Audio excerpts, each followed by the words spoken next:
নাম যারা বড়লোক তাদের আছে, যাদের বেশি জমি জায়গা তাদেরই আছে। আমরা গরিব মানুষ রোজ আনি রোজ খাই, কিন্তু আমাদের কিছুই নেই। গরিব মানুষ বাদ দিয়েছে, আর যারা পাওয়ার তারা পেয়েছে।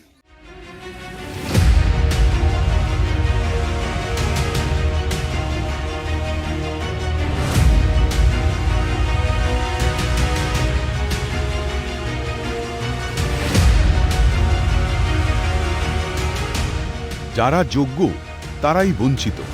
বহুতলের মালিকদের মাথা ঢাকছে আবাস প্রকল্পের ছাদ। একথা আমরা নয়, বলছেন আমজনতাই। পাকাপোক্ত ঠাঁই নেই, মাটির দেওয়াল, মাথার উপর খড়ের বিচলি আর ত্রিপলের আকাশ। আবাস বঞ্চনা নিয়ে কম টানাপোড়েন হয়নি। কত কিছু সাক্ষী থেকেছে বাংলার মানুষ, তবুও আশ্বাস মাফিক কোনো কাজই এগোয়নি। আজকের ছবিটা দক্ষিণ 24 পরগনার ঝড়খালি নফরগঞ্জের ঠাকুরঘেরি গ্রামে। যেখানে আপনারা আছেন এটা হচ্ছে এসটি বুথ। আদিবাসী, বেশিরভাগ আদিবাসী, সেই জন্য তো এসটি বুথটা হয়েছে। তো এখানে আদিবাসীরা, আপনি এখান থেকে হেঁটে দেখুন, একটা আদিবাসী ঘর পায়নি। ঘর এই আদিবাসীদের থেকে ছিনিয়ে নিয়েছে, যাদের টাকা পয়সা আছে, বড়লোক যারা, তারাই নিয়েছে। টাকা দিয়ে বিক্রি হচ্ছে আবাসের ঘর। দলের নেতাদের হাতে 50% টাকা তুলে দিলেই বিনিময়ে মিলবে আবাসের বাড়ি।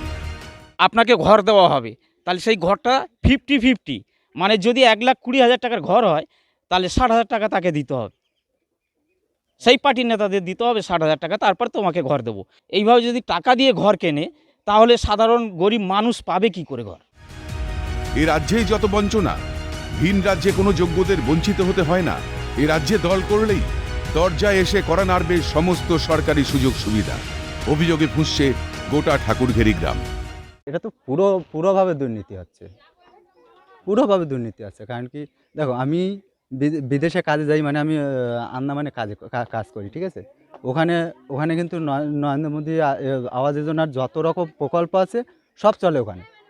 হ্যাঁ, যথেষ্ট জানি যে কী কী প্রকল্প বেরোচ্ছে, কিন্তু এখানে আসার পরে দেখি, এখানে আমার নিজের গ্রাম, যখন নিজের গ্রামে ঘুরতে তো হবেই, ঘুরতে গিয়ে আমি দেখি অনেক ঘর এরকম ভাঙিয়ে চুরে, মানুষ কত কষ্ট আছে। পাকার ঘর যারা পাচ্ছে তারা বারবার 2 থেকে 3টে করে মানে পাচ্ছে, আর আমরা কোনো সুযোগ সুবিধা আমাদেরকে কিচ্ছু দেয় না। আমরা তো আদিবাসী, আমরা সব কিছু থেকে বঞ্চিত, আমরা কিচ্ছু পাই না। পাওয়ার যোগ্য তারা পায় না, কিন্তু যারা পাওয়ার যোগ্য নয় তারা পায়। আবাস থেকে 100 দিনের কাজ, বঞ্চনার শিকার আমজনতা। এদিকে দিব্যি চলছে কেন্দ্র রাজ্য দায় ঠেলাঠেলি। গত 2 বছর ধরে গরিব মানুষের আবাস যোজনার টাকা কেন্দ্রের বিজেপি সরকার এখনো পর্যন্ত একটিও টাকা দেয়নি।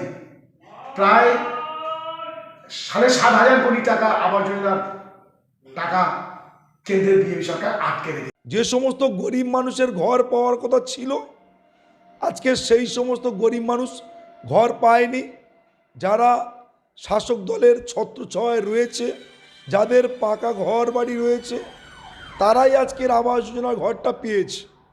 কেবলমাত্র শাসক দলেই থাকলেই তারাই ঘর পাবে। বিতর্ক হয়, শাসক বিরোধী একে অন্যের দিকে আঙুল তোলে, আর এই মানুষরা থেকে যান ত্রিপলের নিচেই। হরিপদ মণ্ডলের রিপোর্ট, ক্যালকাটা নিউজ।